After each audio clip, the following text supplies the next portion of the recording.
Yeah, first of all, I'd like to thank the Hemp Embassy for having me again. Um, Michael and Kathleen and everyone who's put this together. The Nimbin community, Australia, I realized that this is a grassroots movement, and this is what I want to be a part of, really. You know, I've been looking at fine art my whole life, and I believe that this is absolutely a piece of fine art, what we're creating right here.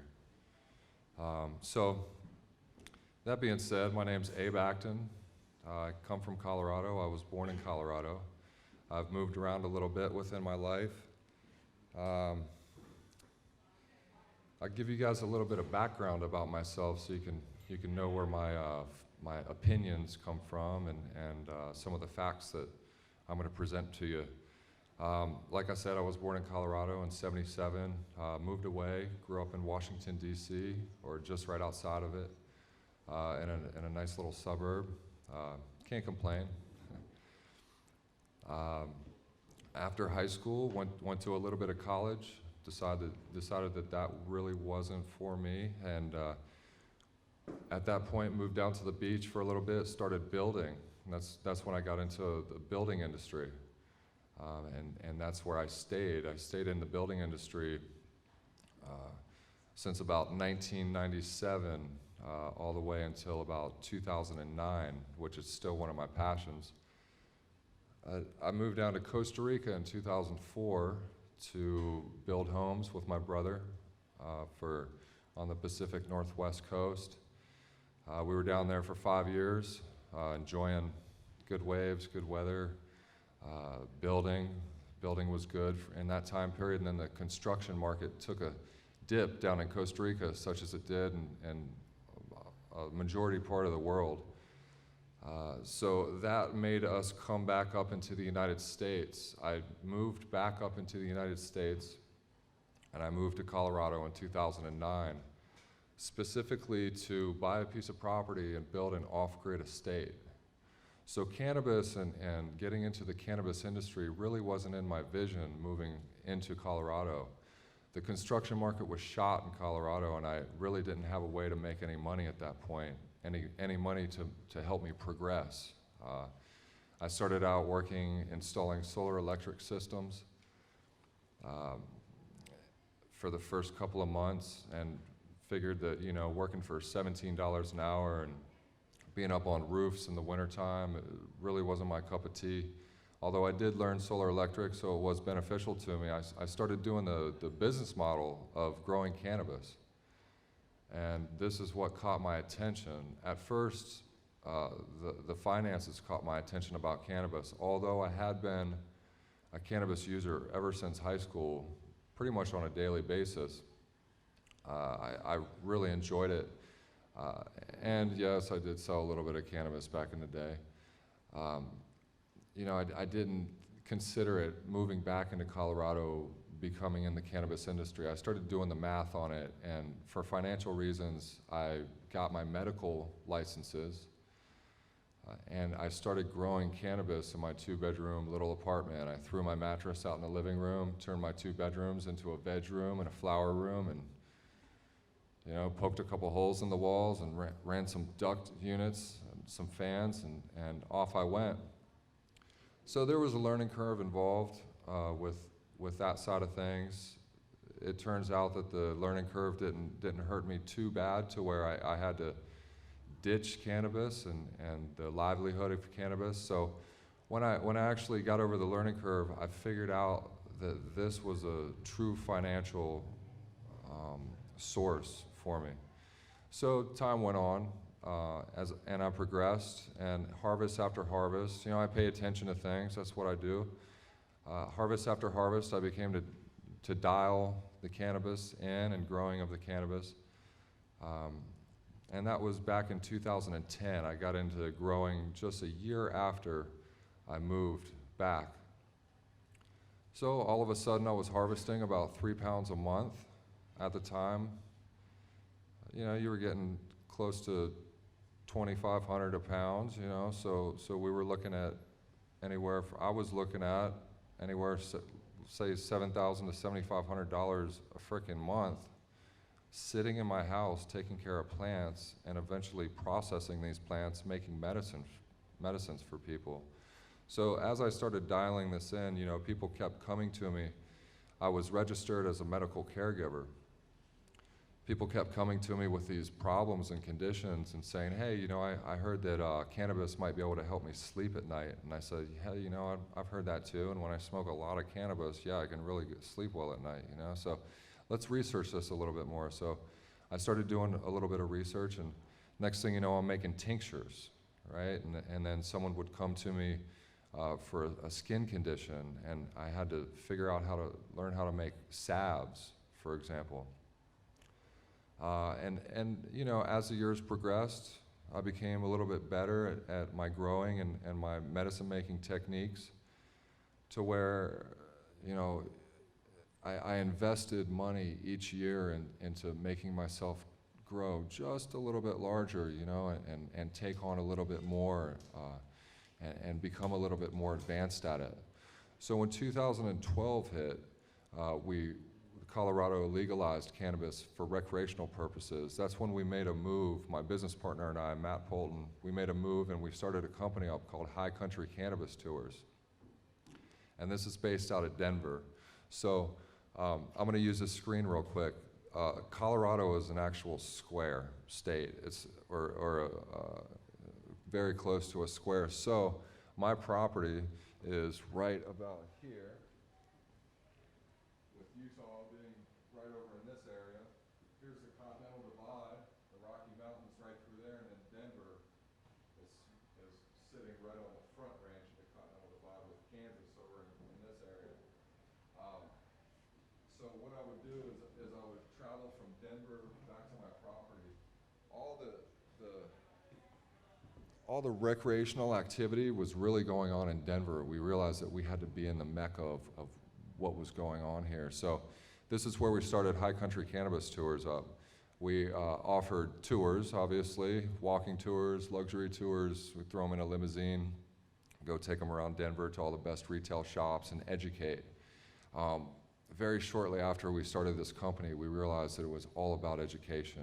You know, Damon mentioned that earlier, and I will absolutely agree with him. It's all about changing minds at this point. You know, people have been miseducated. So, you know, through the tours, people would come in from out of state, and actually people from in-state would come in, and we'd just talk our heads off for 2.5 hours on these tours. We also offered medicine-making workshops, which was overwhelming. We were getting medical doctors coming in from all over the country, patients from all over the country, cancer patients, epileptic patients. It was really incredible, seeking all this information. So again, we started educating, and it was very obvious to us what was going on. And the third part of High Country Cannabis Tours was we offer these private condominiums, so vacation rentals. So someone could come in from, say, Texas, for example, with some friends or family, and we've had a lot of family vacations on these cannabis trips as well. It's been quite amusing. But we offer these condominiums, and we offer these nice, safe, private spaces for people to smoke cannabis in. We have a bong set up for them, a dab rig, papers, bowl. We encourage the use of cannabis over there. We set them up with a little treasure map of Denver with little pinpoints on the best places to go find their goodies. So, you know, it turned into something fun. The other thing that I've been doing is that I've ramped my production up on the medicine up to, now I do 100 plants in a 4,000 square foot greenhouse. And I've been doing that for 5 years on my piece of property. So I go back and forth between Denver and my piece of property. And I've really become dialed in with the medicine as well. The fact that I wanted to stay a medical caregiver instead of going into the commercial side of things is something that I'll touch base on. There are a lot of regulations in Colorado right now when you start talking about the commercial and the retail side of things. So I wanted to stay away from that because I am weary of regulations. I think that, you know, which I try to do is I try to act responsibly. I don't like regulations holding me up. I don't like restrictions. I want to practice freely with cannabis. So anyways, that's a bit of a background. We've just launched a medicine making company over in Denver as well called Just Add Herbals, which I'll talk about tomorrow, and that's very interesting as well. We will be having those products over here in Australia. So again, you know, I feel a privilege of being here. What I'd like to do right now is I'd like to give you guys some hardcore numbers of what's going on. I represent Colorado, and one thing I do represent is a working model of cannabis. And these numbers that I'm about to tell you guys are totally astronomical for the fact that, I mean, let's start with the total sales in cannabis, with cannabis in Colorado in the year 2015 is $996 million. Okay, we just did not hit $1 billion, but we were very, very close. You know, I mean, this is a huge number, right? Let me say this, Colorado is the fastest growing economy in the US. I wonder why, right? Really, it's all right in front of our face. Again, we have a working model here. So these facts I'm about to tell you guys are straight facts. This is why when I think, what's going to happen is we're going to really push these facts on these politicians and these policymakers, and they're going to look like asses if they don't change their opinions, man. I mean, really, especially on the medical side of things. So, $996 million in total sales for medical and recreational cannabis in 2015. $135 million in taxes and fees for 2015. Okay, now those numbers, this is another very interesting thing about Colorado, is that only 30% of Colorado has embraced recreational cannabis and medical cannabis. That means, as I pointed out with the state of Colorado, this whole area right in here is pretty much the mecca, and that's really where the majority of the sales and the decriminalization and the embracing of legalization has taken place. This whole side of the state right here is super conservative, super conservative. So we're talking about these tax revenues and these revenue streams haven't even touched the majority of the state at this point. The local municipalities have the choice of prohibiting medical dispensaries and recreational shops, and that's what they've done. And it's only been through uneducation. They've been miseducated. And so me being over on the western part of the state with my property, I've run into issues. You know, neighbors have called the cops on me, for example. You know, people look at me as I'm a drug dealer. They thought I was part of the Mexican mafia before they got to know me. I mean, these are just crazy ideas, and it stems from insecurity, and I believe insecurity stems from not being educated in the right way and not feeling comfortable about the topic. So, you know, one of my main missions in my community as well is I've educated in my community, and I've changed a lot of minds. So 70% of the state still has not embraced cannabis. This is huge. So those numbers, 996 million, that's probably 1.5 billion, honestly, within the state. There's, for example, I'm a private caregiver. There's no tax system set up. There's no way to regulate and calculate how much I am producing being a private caregiver. All the tax regulations and fees, that's all for recreational and commercial use. That being said, out of the $135 million collected, $35 million has gone to build public schools. $8 million is allocated for youth prevention and education, mental health, and community-based development programs. $2.5 million allocated to fund health workers in Colorado schools. $2 million allocated to help fund community-based youth programs. $4.3 million going into outreach programs for students using marijuana. So in 2014, 16,000 people were licensed to work in the cannabis industry in Colorado. A gentleman named Jack Strauss did a study, and he studied 2 dispensaries from the dates January 1st to June 30th, 2014. These dispensaries, they provided 280 jobs and $30 million in total economic output in 6 months of the first 6 months of legalization. This is a very interesting fact, they contributed 10 times the tax revenue of either a restaurant or a retail shop in Colorado. So I mean, you know, it's just out of control, the revenue that's coming in to Colorado. Colorado is becoming incredibly rich in one way or another because of this. Now, another thing about numbers is that as these people come into Colorado to experience cannabis, they have to stay in hotels, they have to eat food, they have to fill up their gas tanks. You know, the indirect revenue coming in as well is just hit record numbers over there. Unemployment is at a 7-year low. We're at 2.9% at this point.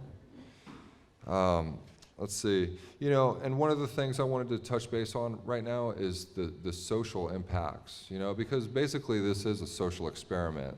The economic part of it is part of this larger social experiment. You know, will Columbus get in his ship and sail off the edge of the world, you know? These are uncharted territories at this point, what we're going into and what we've gone into, but we have 2 years of experience. You know, some of the social dynamics, the cartels are completely out of Colorado right now when it comes to cannabis. Now, this has also opened up another problematic subject of now cartels can't grow cannabis in Mexico and bring it up into Colorado or other parts of the country because the US is producing such high quality cannabis. So this is a beautiful thing on that note. The cartels had to figure out another way to make money. We have a huge epidemic right now with heroin in the United States. And that stems from Oxycontins, which the medical doctors prescribe. It's absolutely out of control over there. So the cartels have moved into heroin and methamphetamines, which is something to take note on. So, you know, ultimately, I believe that all drugs need to be regulated and decriminalized. Therefore, you know, the person knows exactly what they're getting, and we are taking the crime side out of things. Here's another deal that has to do with you know, organized crime and black markets. Is that, for example, if I were to sell someone 20 pounds of cannabis, you know, and that was say a $40,000 price tag, and things were a little gray or things were absolutely black at that point with the black market, I can't call my lawyer up at this point and say, you know, hey, we need to put a lawsuit against this guy because here's a contract saying that this guy's going to pay for 20 pounds of cannabis and he hasn't paid me, so we need to sue him. No, I can't approach it civilized. So this is a problem within the black market, and this is another reason why this absolutely has got to be decriminalized and brought out into the open. People handle these problems with violence, and that's ultimately the only violence that happens in the cannabis industry. I believe so. I mean, you guys know cannabis isn't a violent substance at all. The big business side of things, this is an interesting one. You know, I mean, the corporations, they see numbers, they have investors, they have pressures behind them, and those pressures are to make money. Ultimately, it's the bottom line.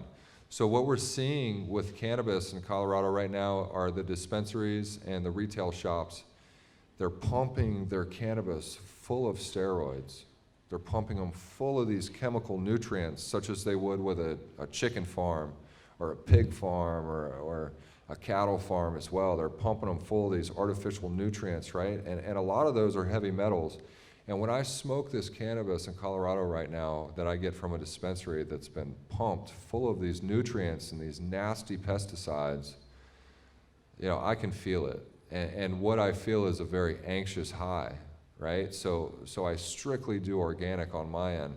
The nice part about Colorado as well is that every citizen has the right to grow cannabis. This is very cool. Other states are totally limiting to big business growing, which, cannabis is a very easy plant to grow. You guys probably already know that. Let's see, huge problem, cash, the banking system. It will not allow us to bank, right? Because the banking system is a federal system. This is a problem. That $996 million plus, the majority of that's cash. And that's dangerous, right? So this is a huge problem. As Colorado is probably the leading model, maybe within the world, I could argue that because I was just over in Europe, and I'll talk to you guys about that, where their system is completely different. It's decriminalized over there, it's not legalized. The only difference between that is that Colorado is picking up tax revenue, but Europe is alive and well in the cannabis industry, absolutely. So there's all this cash laying around, and that is, obviously that's problematic, man. That sets up situations for break-ins and burglaries and that sort of deal. Oklahoma and Nebraska recently tried to sue Colorado on a federal level for cannabis coming into their states from Colorado. The federal government shut them down, and my argument to them is that they shouldn't be worried about the cannabis coming into their state. What they should be worried about is the money leaving their state. If they don't embrace it, all this money is coming into Colorado. It's totally exchanging state lines at that point, and they should absolutely be worried about that. Violent crimes fell 2.2%. Burglaries decreased 9.5%. Overall property crime decreased 8.9%. Alcohol-related deaths decreased. Pharmaceutical-related deaths decreased. Methamphetamines deaths have also decreased. Arrests for marijuana possession have fallen 84% since 2010, right? So although I am very critical of politics and bureaucracy and regulations in the government, I do have to say that Colorado has made some wise decisions. Have there been economic factors involved? Absolutely. Are they benefiting from it? Absolutely. Everyone, why not benefit from this as well? I mean, the money's exchanging hands. And so, as I look at these numbers, I realize that these numbers are also gaining speed. So this is a beast on what is going on over here. And the numbers just keep getting larger and larger and larger, and we keep breaking records every month. We keep breaking records on tax revenues and sales. One last point that I wanted to make before I take some questions is that the quality of my cannabis life has absolutely gone up while living in Colorado, because I can walk into a shop and I know the genetics that I'm buying. It's very important to know what genetics you're putting in your body, especially on the medical side of things, because medicine has got to be controlled. And you going into the black market, meeting someone in the alley or in a parking lot, and the street dealer telling you that this is some great, blueberry haze or something like that, man, they're lying to you. They don't know where it's coming. But in a controlled atmosphere, you know exactly what you're getting. And this is a very important part to the quality of life and cannabis consumption. So, yeah, I guess I'll stop there and entertain questions at this point, if you guys have any.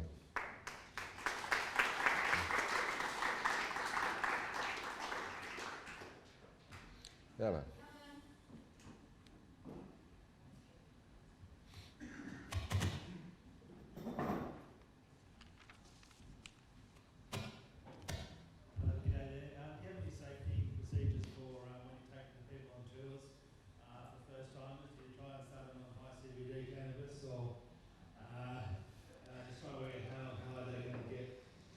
Well, we give them the whitewater rafting speech. if you fall out of the raft, do not panic. No one else jump in after them. You know, yeah, we are very responsible within our tours.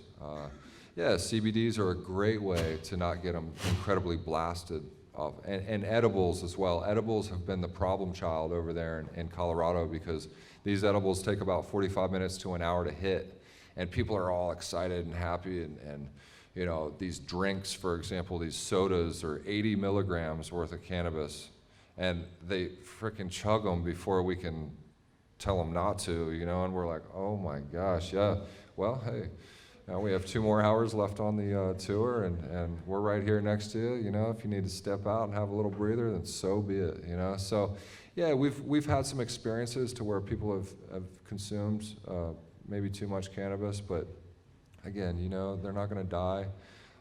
They just have a couple of anxious thoughts, and so be it. So we've had really good luck. The demographics that we've gotten on these tours have been, we had a group of 3 ladies just come to us, 3 daughters, and they were buying their mother, 70-year-old mother, their birthday present by, we teach a class called How to Be a Stoner 101. And we teach them how to take a bong hit, we teach them how to roll a joint, pass a joint, what a vaporizer is, that sort of deal. It was the coolest thing ever. So the demographics are all over the place when it comes to professions and ages and colors. You know, cannabis really has no limits. You know? Yeah. Yeah, thanks. I'm just curious about the economics of it. How is the legal retail price determined, and how does it compare with the black market price in, say, the next door state? And I was just curious when you said 84% reduction in cannabis arrest. Well, what constitutes a cannabis arrest then? Good question. You know, the cannabis arrest is basically a possession charge. It's smoking out in public. Obviously, trafficking charges, you know, if someone's not licensed to carry 50 kilos in their trunk and they get busted with that, cops are gonna have to do something at that point. But just petty crimes, a person's life isn't disrupted on a criminal level with that. You know, what was the first part of the question? Okay. Retail prices in the United States right now, retail prices in Colorado, we're talking about probably $200 an ounce of some very nice cannabis. Can that be guaranteed organic? No.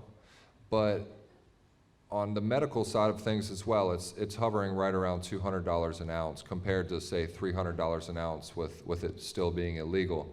Colorado has a 22% tax as well, and that pumps the price up just a little bit, but it's still under the black market prices of different states. Okay, yeah, just a bit more on the determination of the legal price. Has there been any thought of taxing it like alcohol according to the THC content? Because alcohol here is priced according to the alcohol content of the particular drug. No, they really haven't focused on the THC content. Everything is just pretty much a flat tax of 22%. I think it's divided up into, I think there's a 15% excise tax and a 7% state tax at that.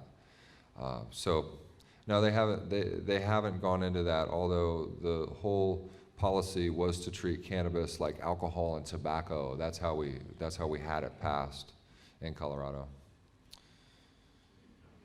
G'day. Hey, man. Yep. Good, man.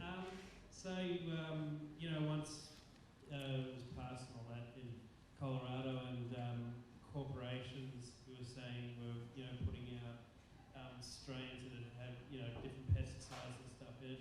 Is there any kind of regulation where they have to be sort of, or just growers in general have to be forthcoming with what, you know, chemicals and additives and stuff they're putting into their plant? Yeah, there's a part of the Marijuana Enforcement Division, we say MED, Marijuana Enforcement Division, and that division goes around and checks certain grows and tests for pesticides, nutrients. And granted, this is the thing that totally disturbed me. When I figured out that people that work in these grow rooms have to have full body suits on, right, with no skin exposure, this is what really opened my eyes up, and I was like, whoa, whoa, whoa, why? You know, I'm sitting over here growing 100 organic plants, like basically bathing in these things, man, you know, and these people are regulated and forced to wear these suits. Obviously something's going on here.